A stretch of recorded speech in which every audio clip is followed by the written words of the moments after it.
Bapa, sepanjang tahun 2025, kami percaya Engkau setia menjadi penolong kami ya Tuhan. Dalam keadaan dan situasi apapun ya Tuhan, Engkau senantiasa mengingat kami Tuhan sebagai anak-Mu. Dan kami mengimani, kami percaya sepanjang tahun 2026 ke depan ya Tuhan, Engkau tetap menjadi penolong kami yang ajaib Tuhan. Penolong kami yang luar biasa. Kau sungguh baik, Kau sungguh ajaib, Kau sungguh luar biasa. Terima kasih Tuhan, terima kasih Yesus. Biarlah pada pagi hari ini firman-Mu menjadi pelita bagi kaki kami dan terang bagi jalan-jalan kami ya Tuhan. Di mana kami memulai tahun 2026 dengan iman percaya ada Yesus yang senantiasa menjaga kami. Terima kasih Tuhan Yesus, terima kasih Roh Kudus, terima kasih Bapa. Kami serahkan firman-Mu hanya di dalam tangan kasih dan perlindungan-Mu. Mari kita semua umat yang percaya sama-sama katakan amin. Ya, silakan duduk Bapak Ibu. Terima kasih buat WL Singer, pemandu HP, penari dan semuanya. Selamat Shalom Bapak Ibu semuanya. Ya, pertama-tama ucapkan selamat tahun baru Bapak Ibu ya. Tahun yang baru 2026 ya.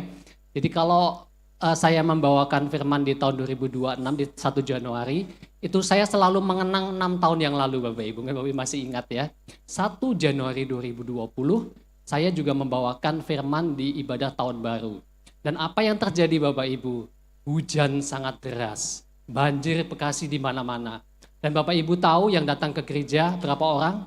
Hanya imam musik dan 3 keluarga yang datang Bapak Ibu. Pak Gembala, Pak Deli dan keluarga Pak almarhum Pak Warsono. Mungkin ada saudara keluarganya di sini. Jadi ada 3 keluarga, tapi ibadah tetap jalan terus Bapak Ibu ya. Tadi pagi saya melihat ramalan cuaca Bapak Ibu. Puji Tuhan. Ternyata jam 6 sampai jam 8 hanya gerimis katanya. Jam 8 sampai jam 12 terang katanya. Puji Tuhan terang hari ini Bapak Ibu ya. Kita percaya terang itu akan senantiasa mengikuti kita sepanjang tahun 2026. Amin Bapak Ibu, luar biasa. Ya, boleh slide saya Jen. Nanti dibantu aja Jen ya. Bapak Ibu yang terkasih, memasuki tahun 2026, pagi ini kita tidak sekedar belajar tentang seorang nabi di masa lalu ya. Kita sedang mendengar pesan Tuhan melalui Nabi Yeremia dalam menyambut tahun baru 2026 yaitu tahun amanat agung. Jadi 2026 ini tahun amanat agung Bapak Ibu ya. Besok spanduk di sana udah berubah menjadi tahun amanat agung ya. Bapak Ibu yang terkasih, Yeremia dia hidup di saat satu zaman sedang runtuh. Ini gambar di mana Yerusalem hancur Bapak Ibu. Dan zaman baru sedang disiapkan, yaitu mereka memasuki pembuangan ke Babel. Ya, luar biasa ya. Dan yang luar biasanya Bapak Ibu, di tengah-tengah kehancuran Yerusalem itu, justru Tuhan berbicara sesuatu yang sangat besar. Yang di tengah ini Bapak Ibu, Mesias akan datang. Perjanjian baru dan hati yang diubahkan. Jadi Yeremia berdiri di tengah-tengah antara yang lama dan yang baru. Antara penghakiman dan kasih karunia. Antara kehancuran dan pengharapan. Dan posisi itu Bapak Ibu hampir mirip dengan situasi kita saat ini Bapak Ibu. Gereja kita hari-hari ini, kita hidup di zaman yang mirip dengan pembuangan. Ini Bapak Ibu lihat yang sebelah kanan, kiri Bapak Ibu itu masa lalunya dan ini masa yang barunya Bapak Ibu. Ya, kita hidup di zaman di mana banyak nilai-nilai moral yang runtuh Bapak Ibu. Iman yang makin dangkal karena apa? Karena tergerus dengan pengajaran yang mungkin tidak alkitabiah. Ya di YouTube, di Instagram, di TikTok, di mana-mana. Banyak mungkin pengajaran-pengajaran baru yang mungkin membuat kita menjadi bingung. Ya. Kebingungan moral dan teknologi yang berkembang lebih cepat daripada perkembangan karakter manusia. AI yang semakin cerdas, manusia dikuasai oleh algoritma media sosial ya. Jadi kita berpikir gimana caranya membuat algoritma saya ini bisa naik di media sosial. Dan banyak budaya insan, ditambah lagi saat ini kita memasuki krisis global Bapak Ibu. Ini hampir mirip dengan masa pembuangan masa lalu. Dan di tengah-tengah dunia seperti inilah Tuhan kembali berbicara dan pesannya masih sama. Yang paling atas, Tuhan sedang mencari hamba yang mau dibentuk, diutus dan dipakai di tahun amanat agung. Oke, slide yang berikutnya. Dengan cepat kita coba mengenal Yeremia Bapak Ibu. Siapa Yeremia? Yeremia tentu saja adalah penulis kitab Yeremia, yaitu kitab ke-24 dalam Perjanjian Lama. Yeremia termasuk dalam kelompok nabi-nabi besar. Ada nama-nama nabi-nabi besar di situ, Bapak Ibu. Ya, Bapak Ibu bisa baca. Dan ia lahir pada masa pemerintahan Raja Manasye, yaitu raja yang paling jahat dalam sejarah Yehuda. Raja ini yang membunuh Nabi Yesaya, dan Bapak Ibu tahu cara membunuhnya bagaimana? Yesaya digantung terbalik dengan kaki di atas dan kepala di bawah, kemudian dia digergaji dari selangkangan sampai ke dada, Bapak Ibu. Sungguh suatu kekejaman yang sangat luar biasa. Artinya sejak lahir Yeremia tidak mengenal suasana rohani yang sehat. Ia lahir di tengah penyembahan berhala dan kemerosotan rohani serta kekejaman yang sangat luar biasa. Yesaya menurut Yeremia 1 ayat 1, ia adalah anak Hilkiah, seorang imam dari Anatot, sebuah desa para imam yang diberikan kepada keturunan Harun. Jadi dia adalah cicitnya Harun. Namun ironisnya Bapak Ibu, justru para imamlah yang nanti menolak keras Yeremia.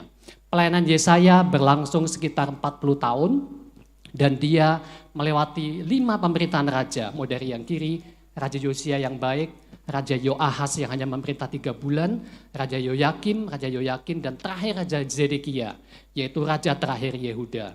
Arti namanya Bapak Ibu, Yirmeyahu, artinya Tuhan meninggikan, atau Tuhan menetapkan, atau Tuhan menegakkan firman-Nya. Namun ironisnya Bapak Ibu, Tuhan meninggikan Yeremia dengan beban pelayanan yang sangat berat. Ya, slide yang berikutnya. Yeremia dipanggil bukan saat ia udah siap Bapak Ibu, tetapi saat ia masih muda, wajahnya masih imut-imut Bapak Ibu. Bahkan sejak dalam kandungan. Yuk kita sama-sama baca ayatnya yang paling atas Bapak Ibu. Yeremia 1 ayat 5, 1, 2, 3. Sebelum aku membentuk engkau dalam rahim ibumu, aku telah mengenal engkau, dan sebelum engkau keluar dari kandungan, aku telah menguduskan engkau. Aku telah menetapkan engkau menjadi nabi bagi bangsa-bangsa. Namun Yeremia menjawab di bawahnya, ia merasa enggak mampu. Ah Tuhan Allah, sesungguhnya aku tidak pandai berbicara, sebab aku ini masih muda. Dan jawaban ini Bapak Ibu, mungkin ya terjadi pada setiap kita semuanya ketika kita diminta untuk melayani. Yuk kita melayani, kita bilang apa? Ah aku belum layak, aku belum pintar, aku belum siap, aku masih muda. Apalagi Bapak Ibu, aku belum mapan, aku belum makan asam garam, aku belum punya jam terbang, dan mungkin lain-lain sebagainya ya. Bapak Ibu nanti kalau mau pulang boleh tanyakan kepada Pak Gembala dan para diaken-diaken dan pekerja ini, pada waktu mulai melayani itu sudah siap belum? Nanti Bapak Ibu boleh tanyakan ya. Contohnya saya Bapak Ibu, saya melayani ketika saya usia masih 30 tahun ya. Waktu itu pelayanan saya pertama di gereja ini adalah saya menjadi ketua family altar atau KUL sekarang Bapak Ibu ya. Dan Bapak Ibu tahu pada waktu saya jadi ketua FA itu, saya belum tahu lagu-lagu rohani. Saya belum pernah, saya belum rutin membaca Alkitab. Dan yang lebih hebatnya lagi, saya belum pernah menginjakkan kaki di gereja. Tapi saya jadi ketua FA dipilih Bapak Ibu, saya nggak tahu. Itu jalannya Tuhan Bapak Ibu ya. Nah Bapak Ibu yang terkasih, sebagaimana Allah memiliki rencana bagi Yeremia, Allah juga memiliki rencana bagi kita semua. Amin Bapak Ibu. Ya, itulah sebabnya Yeremia disebut sebagai nabi generasi muda. Bukan karena ia paling muda, nanti kita akan lihat contoh nabi yang lebih muda. Tapi karena pergumulan batinnya mewakili generasi muda yang merasa saya belum mampu, saya mungkin gak diterima, atau menyadari akan kelemahan diri sendiri. Sehingga muncullah istilah generasi Yeremia bagi anak-anak muda. Ya, tapi Tuhan menjawab apa Bapak Ibu?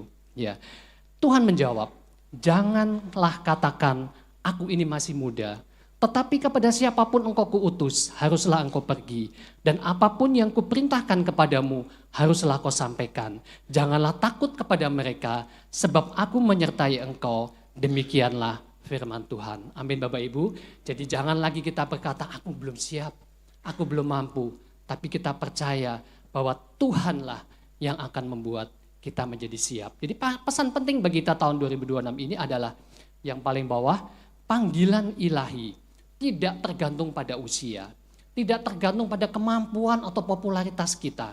Panggilan Tuhan tidak menunggu kita sempurna untuk melayani. siap menurut standar manusia, namun justru Tuhanlah yang memanggil dan membentuk kita dalam proses ketaatan. Amin Bapak Ibu. Inilah inti daripada I am chosen. Tema Natal kita tahun ini Bapak Ibu. Haleluya, luar biasa ya. Slide yang berikutnya, ini contoh ilustrasi aja banyak nabi-nabi, tokoh Alkitab yang mulai lebih muda daripada Yeremia. Tapi mengapa Yeremia disebut sebagai nabi generasi muda? Daniel 15-17 tahun, Samuel 12 tahun masih imut-imut ya, masih dengerin headphone ya. Samuel 12 tahun, kemudian Daud 17 tahun, Yusuf, bahkan Maria 15 tahun dia sudah dipanggil Tuhan. Timotius 20 tahun. Ya. Selanjutnya, Tuhan menyentuh mulut Yeremia dan berkata, next slide. Aku menaruh perkataan-perkataanku ke dalam mulutmu. Dan Yeremia diperlihatkan dua penglihatan Bapak Ibu. Yang di sisi kanan, kiri Bapak Ibu, adalah penglihatan pohon badam. Penglihatan yang sederhana namun penuh makna. Aku melihat tunas pohon badam. Ada dalam kurungnya di situ dikatakan syeket dalam bahasa Ibrani. Lalu Tuhan berkata, engkau telah melihat dengan tepat sebab aku berjaga-jaga untuk melaksanakan firmanku. Berjaga-jaga adalah dalam bahasa Ibrani-nya syeket. Jadi pohon badam diibaratkan dengan Tuhan berjaga-jaga atas firman-Nya. Bapak Ibu, pohon badam ini adalah pohon yang paling cepat berbunga di Israel. Ketika musim dingin hampir habis, dia yang pertama kali berbunga. Jadi dia sudah bangun lebih dulu. Ya, jadi melambangkan kesiapsiagaan. Bapak Ibu tahu pohon badam itu apa? Pohon badam itu adalah pohon kacang almond Bapak Ibu. Superfood Bapak Ibu. Jadi kalau Bapak Ibu makan kacang almond, Bapak Ibu sedang memakan pohon badam Bapak Ibu ya. Jadi ini juga terjadi ketika tongkat Harun berbuah, bertunas. Dia juga bertunas dan berbuah pohon badam. Jadi Harun sebagai kakek moyangnya daripada Yeremia diperlihatkan pohon badam, dan Yeremia juga sama-sama sebagai cicitnya diperlihatkan pohon badam. Penglihatan ini memperingatkan kepada kita di tahun 2026 ini bahwa Tuhan berjaga-jaga atas firman-Nya dan menunggu respon kita sekarang untuk taat, bukan nanti Bapak Ibu. Amin Bapak Ibu, kita mau taat saat ini Bapak Ibu ya. Penglihatan yang kedua, periuk mendidih dari utara Bapak Ibu. Bapak Ibu ada yang pernah masuk Venetian Bapak Ibu? Venetian, kolam renang Venetian ini Bapak Ibu, pernah ada yang masuk enggak? Kita deket ya, tapi kadang-kadang kita suka malas masuk ya. Tapi kalau masuk di sana Bapak Ibu, di sana ada sebuah periuk yang besar di atas ya, kurang kerjaan dia taruh periuk di atas Bapak Ibu ya. Dan periuk itu akan tumpah ketika airnya penuh Bapak Ibu. Bayangkan, periuk mendidih dari utara ini seperti periuk itu Bapak Ibu, tetapi mendidih dan air di dalamnya panas sudah bergolak Bapak Ibu. Artinya menunjukkan bahwa murka Tuhan sudah memuncak. Artinya dosa Yehuda sudah terlalu lama dibiarkan dan penghakiman tidak bisa ditunda. Kenapa mereka dihukum Bapak Ibu?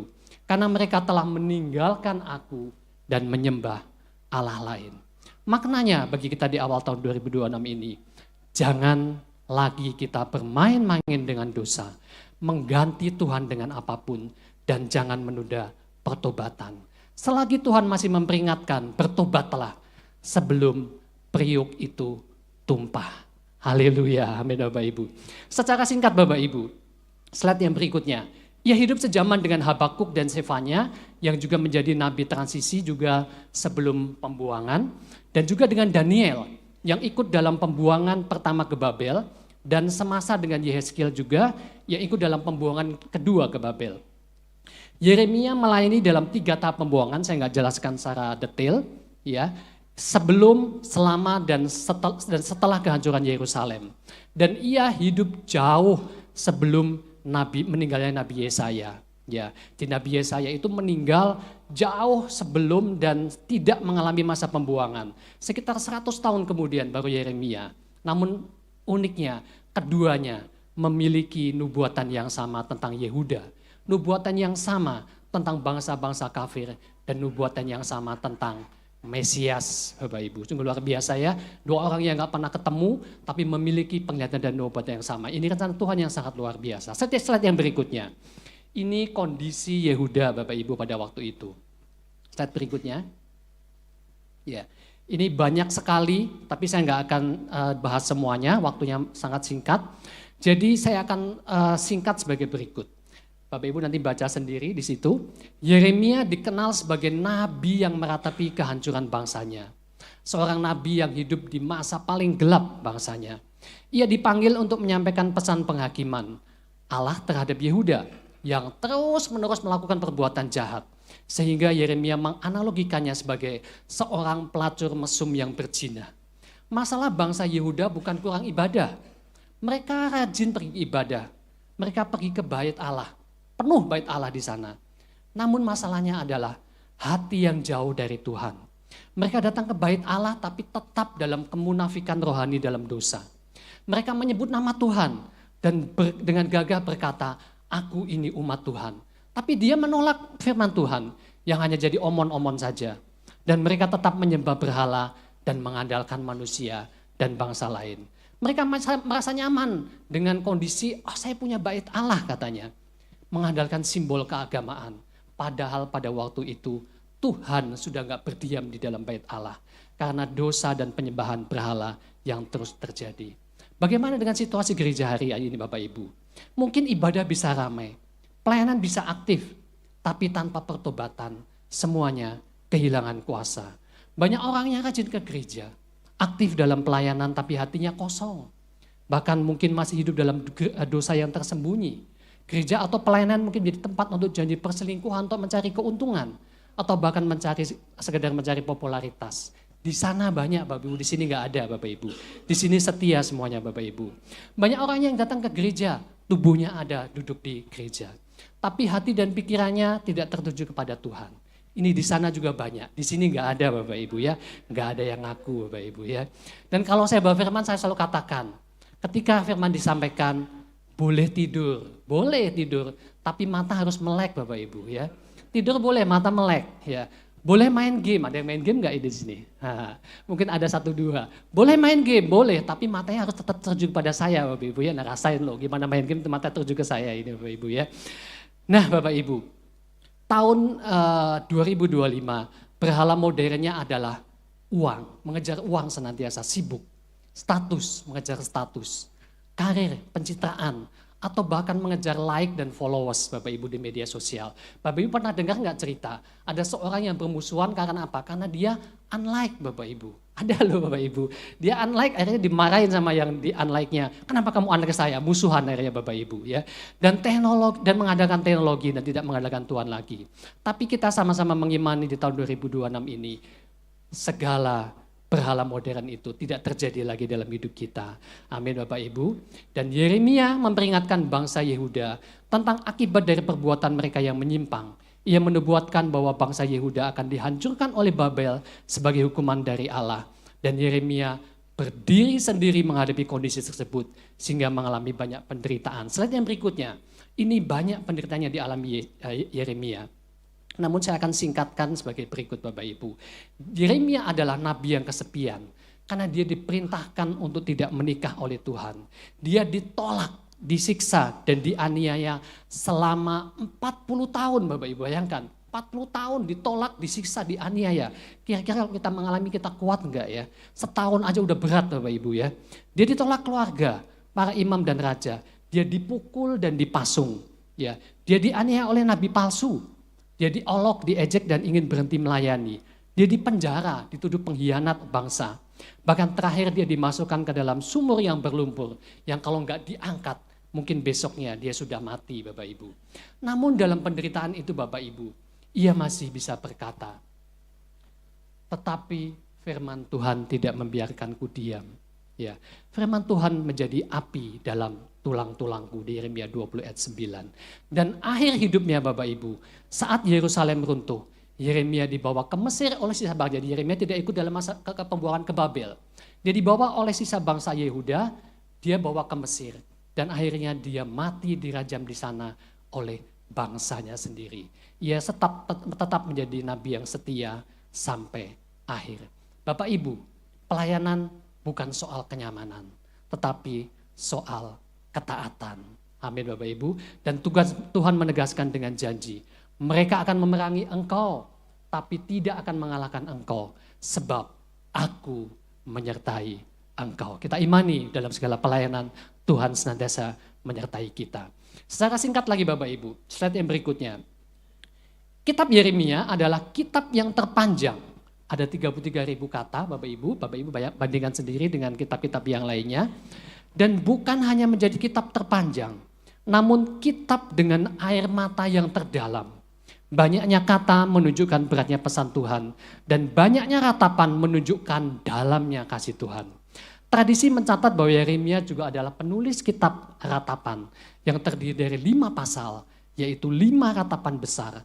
Jeritan hati seorang nabi yang menangis, bukan karena dia lemah, bukan karena dia cengeng, tapi karena dia terlalu mengasihi bangsanya. Ya, dalam pelayanannya Bapak Ibu, slide yang berikutnya, Yeremia tidak hanya menyampaikan firman Tuhan dengan kata-kata, tapi seringkali Tuhan memakai tindakan sederhana sebagai pesan rohani. Ini banyak sekali perumpamaan profetiknya, Bapak Ibu saya nggak bacakan. Ini menunjukkan bahwa bisa dengan berbagai cara Tuhan menggunakan untuk mengingatkan suatu bangsa. Dan apa yang Tuhan pelajari tentang Yeremia hari ini Bapak Ibu, bukan sekedar kita belajar sejarah, bukan kita sekedar mempelajari nabi kuno, tetapi pesan Tuhan yang sangat serius bagi kita memasuki tahun 2026. Dan terus terang Bapak Ibu, menyampaikan pesan ini, saya juga sangat gemetaran Bapak Ibu. Bahkan saya sempat mengubah isi khotbah ini sampai 5 kali Bapak Ibu. Karena apa? Seperti pedang bermata dua itu menusuk juga ke diri saya Bapak Ibu. Tapi akhirnya mau gak mau tetap harus disampaikan. Slide yang berikutnya. Sejak awal Tuhan berkata kepada Yeremia, aku menempatkan engkau untuk mencabut dan merobohkan, untuk membinasakan dan meruntuhkan, untuk membangun dan menanam. Yeremia 1 ayat 10, apa maknanya Bapak Ibu? Perhatikan urutannya, bahwa mencabut dan merobohkan bukan tujuan akhir, melainkan jalan untuk menuju membangun dan menanam. Jadi teguran dan penghakiman adalah alat, bukan tujuan. Teguran bukan untuk mempermalukan, penghakiman bukan untuk menghancurkan. Semua itu selalu bertujuan untuk memanggil pertobatan. Jadi Allah tetap mengasihi kita. Dia senantiasa mengingatkan kita untuk memanggil dalam pertobatan. Bahkan Tuhan gak berhenti di teguran. Tuhan membawa Yeremia ke satu tempat yang sangat simbolik, yaitu rumah tukang periuk. Pergilah ke rumah tukang periuk, dan di sana aku akan memperdengarkan perkataan-perkataanku kepadamu. Yeremia melihat bejana yang sedang dibuat rusak. Bapak Ibu lihat bejananya itu pecah Bapak Ibu di tangan tukang periuk. Tapi bejana itu enggak dibuang. Tanah liatnya dibentuk ulang menjadi bejana lain menurut apa yang baik dalam pemandangan si tukang periuk. Pesannya jelas Bapak Ibu, bahwa Tuhan tidak menambal yang lama. Tuhan tidak memperbaiki hidup yang rusak. Tapi Tuhan justru membentuk hidup yang baru. Amin Bapak Ibu, kita mau dibentuk menjadi hidup yang baru Bapak Ibu. Bagaikan bejana siap dibentuk, demikian hidupku di tanganmu. Bentuklah turut kehendakmu, pakailah sesuai rencana. Langsung yang kedua Bapak Ibu, ku mau sepertimu Yesus. Ku mau sepertimu Yesus, disempurnakan selalu dalam segenap jalanku, memuliakan namamu. Mau sepertimu Yesus, ku mau sepertimu Yesus, disempurnakan selalu dalam segenap jalanku, memuliakan namamu. Bapak Ibu yang terkasih, di tengah semua peringatan kepada Yeremia itu, Tuhan tetap menyampaikan satu pengharapan. Yuk kita baca sama-sama Bapak Ibu, di slide-nya udah hilang. Boleh tampilin lagi. Yang paling bawah kelihatan ya. 1, 2, 3. Sebab aku ini mengetahui rancangan-rancangan apa yang ada padaku mengenai kamu untuk memberikan kepadamu hari depan yang penuh harapan. Jadi inilah tujuan pelayanan Yeremia. Membawa umat kembali kepada Allah. Mempersiapkan hati bagi keselamatan dan menyalakan harapan di tengah kehancuran. Bapak Ibu, ketika kita mengalami masa-masa yang mungkin sulit di tahun 2025, kita senantiasa mengimani bahwa ada satu nyala titik api yang Tuhan sudah disediakan di tengah semuanya itu, yang Tuhan akan berikan kepada kita di tahun 2026. Slide yang berikutnya, dan puncaknya Tuhan berkata, kita baca sama-sama lagi yang ayat yang paling atas, 1, 2, 3, aku akan menaruh Tauratku dalam batin mereka dan menuliskannya dalam hati mereka. Maka aku akan menjadi Allah mereka dan mereka akan menjadi umatmu. Yeremia 31 ayat 33 ini satu-satunya pernyataan yang tegas dalam perjanjian lama mengenai perjanjian baru Bapak Ibu. Sebuah perjanjian yang dikerjakan Allah di dalam hati manusia. Ya, Tuhan sedang menyatakan bahwa ketaatan sejati tidak bisa dihasilkan oleh sebuah aturan atau Taurat yang lama, melainkan oleh hati dan karakter yang diubahkan. Bapak Ibu ingat khotbah malam Natal yang lalu, ya seminggu yang lalu, di sana hamba Tuhan mengatakan bahwa tabut perjanjian Tuhan sudah diangkat.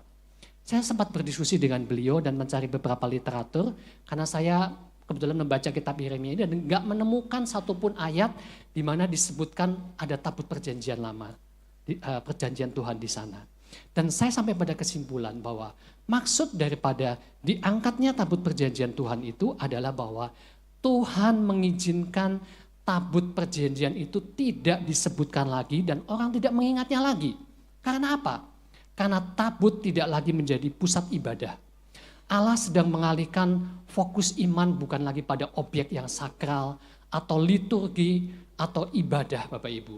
Namun kepada hadirat Allah sendiri yang telah digenapi di dalam Kristus. Perjanjian baru ini enggak seperti perjanjian di padang gurun yang syarat dengan pengorbanan darah hewan sesuai hukum Taurat. Yang sudah bangsa Yehuda dan Israel ingkari. Ya. Ketika dosa dipelihara dan pertobatan ditunda, Tuhan enggak lagi berdiam di bait Allah. Maka Tuhan berkata melalui Yeremia bahwa hukumnya tidak lagi ditulis di loh batu, tetapi ditulis di dalam hati manusia. Artinya apa Bapak Ibu? Hubungan dengan Tuhan bukan lagi sekedar simbol rohani, ritual atau tradisi agama, tetapi hubungan yang hidup dalam hadirat Allah oleh karena kasih karunia yang dikerjakan dari dalam oleh Roh Kudus.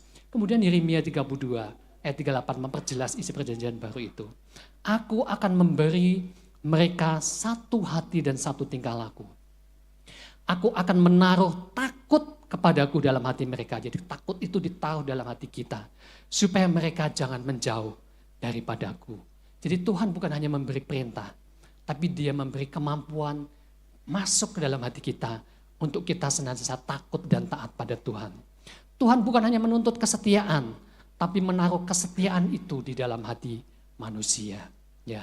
Dan pelayanan Yeremia ternyata sedang menyiapkan sesuatu yang lebih besar. Supaya hati yang baru bisa dibentuk. Pertanyaannya siapakah yang bisa mengubah, memberi hati yang baru, dan memulihkan hubungan Allah dengan manusia secara kekal? Jawabannya bukan pada Yeremia, melainkan pada Mesias yang akan datang. Slide yang berikutnya kita akan dengar dan jelas. Ketika pembuangan terjadi Bapak Ibu, seolah keturunan Daud sudah tenggelam dan hancur. Ya, namun ternyata Allah masih setia pada janjinya. Gambar batang pohon yang besar itu menggambarkan keturunan Daud udah dipangkas habis Bapak Ibu. Seolah-olah sudah gak ada lagi keturunan Daud. Ya, tapi di tengah kehancuran Yehuda dan ancaman pembuangan Yehuda, Tuhan dengan kasih karunia-Nya menyampaikan harapan terbesar melalui Nabi Yeremia. Di dalam Yeremia 23 ayat 5, 6 dan T33 ayat 14 sampai 16. Kita baca sama-sama lagi Bapak Ibu dengan suara yang keras. 1, 2, 3. Sesungguhnya waktunya akan datang bahwa aku akan menumbuhkan tunas adil bagi Daud. Ia akan memerintah sebagai raja yang bijaksana dan akan melakukan keadilan dan kebenaran di negeri. Dan inilah namanya yang diberikan orang kepadanya, Tuhan keadilan kita. Amin Bapak Ibu. Tuhan memberikan tunas yang kecil dan hina. Tapi dia akan bertumbuh besar dan berbuah. Dan akan menjadi raja yang penuh keadilan dan kebenaran. Dan penggenapan pertama terjadi ketika Yesus datang pertama kali di dalam kehadiran, pelayanan, kematian dan kebangkitannya. Ia menjadi raja atas seluruh bumi. Dan penggenapan terakhir Bapak Ibu akan terjadi ketika ia kembali untuk kedua kalinya untuk melaksanakan keadilan dan kebenaran di seluruh dunia. Dan inilah inti Injil Bapak Ibu.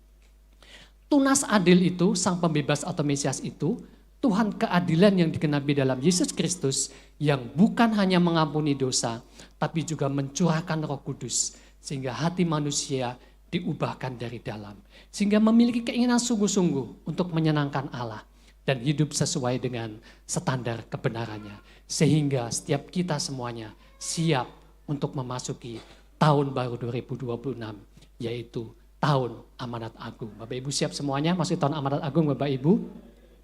Ya, cuma sedikit yang bilang amin ya. Ya, saya percaya kita semuanya siap Bapak Ibu ya. I love you Lord, for your mercy never fails me. All my days I've been held in your hand. From the moment that I wake up until I lay my head, oh I sing of the goodness of God. Bapak Ibu yang terkasih, lagu ini ketika dinyanyikan pada waktu malam Natal lagu, membuat banyak orang menangis Bapak Ibu. Karena merasakan kasih Tuhan yang sungguh luar biasa. Karena kehadirannya sungguh ajaib Bapak Ibu. Saya nggak memikirkan apa-apa pada waktu itu. Tapi tiba-tiba air mata bisa mengalir Bapak Ibu. Saya bingung. Ada suatu hadirat Allah yang turun. Dan saya tanya pada teman-teman. Dan mereka sama. Banyak yang menangis pada waktu itu. Ya. Karena kita semuanya mau mengasihi Tuhan. Ya. Karena dia nggak pernah gagal Bapak Ibu dalam hidup kita. Slide yang berikutnya. Ini hubungannya Yeremia dengan tahun amanat agung. Pada waktu saya mau menyampaikan Yeremia ini Bapak Ibu, saya bertanya-tanya, apa hubungannya Yeremia dengan amanat agung Bapak Ibu? Tapi saya coba mencari sesuatu di dalam Alkitab dan beberapa tafsiran. Dan saya menemukan bahwa tahun amanat agung 2026 ini dimulai dari pertobatan dan hati yang diubahkan. Seperti yang Yeremia tadi lakukan. Roh yang bekerja dalam pelayanan Nabi Yeremia adalah roh yang sama yang menggerakkan amanat agung. Yeremia tidak dipanggil untuk hidup dalam zona nyaman. Tuhan berkata kepadanya, aku telah menetapkan engkau menjadi nabi bagi bangsa-bangsa.